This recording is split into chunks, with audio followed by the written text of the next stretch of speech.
BSP ಪಕ್ಷದ ರಾಜ್ಯಾಧ್ಯಕ್ಷರಾದ M Krishnamurthy ಅವರ ವಿರುದ್ಧ ಸುಳ್ಳು ಆರೋಪಗಳನ್ನು ಮಾಡಿ ಅವಹೇಳನಕಾರಿ ಹೇಳಿಕೆ ನೀಡಿರುವ ನಂಜನಗೂಡಿನ ಶ್ರೀಕಂಠ ಅವರ ವಿರುದ್ಧ ಸೂಕ್ತ ಕಾನೂನು ಕ್ರಮ ಕೈಗೊಳ್ಳುವಂತೆ ಆಗ್ರಹಿಸಿ ತಾಲೂಕು ಬಿಎಸ್ಪಿ ಮುಖಂಡರು ಪೊಲೀಸ್ ಠಾಣೆಗೆ ದೂರು ನೀಡಿದ್ದಾರೆ.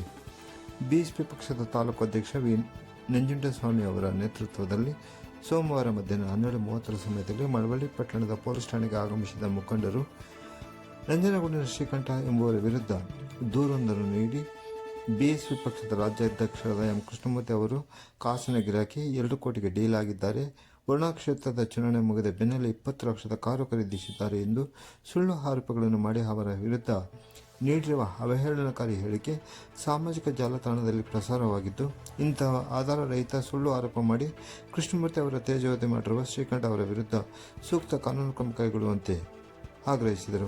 ನಂತರ ಮಾತನಾಡಿದ ನಂಜುಂಡಸ್ವಾಮಿ ಅವರು, ಕೃಷ್ಣಮೂರ್ತಿ ಅವರ ವಿರುದ್ಧ ಸುಳ್ಳು ಆರೋಪ ಮಾಡಿರುವ ಶ್ರೀಕಂಠ ಅವರು ಆರೋಪಗಳಿಗೆ ಸಂಬಂಧಿಸಿದಂತೆ ಸೂಕ್ತ ದಾಖಲೆಗಳನ್ನು ಒದಗಿಸದಿದ್ದಲ್ಲಿ ಅವರ ವಿರುದ್ಧ ಮಾನನಷ್ಟ ಮೊಕದ್ದಮೆ ಹೂಡಲಾಗುವುದು ಎಂದು ಎಚ್ಚರಿಸಿದರು.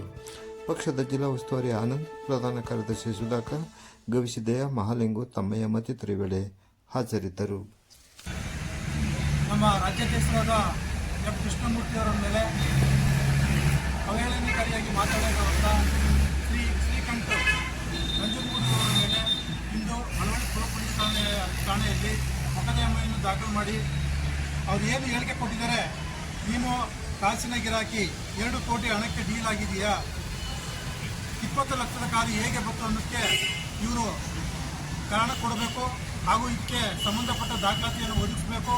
ಈ ನಿಟ್ಟಿನಲ್ಲಿ ಅವರೇನಾದ್ರು ಒದಗಿಸಲಿಲ್ಲ ಅಂತಂದರೆ ಅವರ ವಿರುದ್ಧ ಮಾನನಷ್ಟ ಮೊಕದ್ದಮೆ ಹೂಡಲಾಗುವುದು ಎಂದು ಈ ಮೂಲಕ ನಾನು ಪತ್ರಿಕಾ ಮಾಧ್ಯಮದ ಮೂಲಕ ಹೇಳಿಕೆ ಕೊಡೋಕ್ಕೆ ಇಷ್ಟಪಡ್ತೇನೆ. ಜೈ ಭೀಮ್.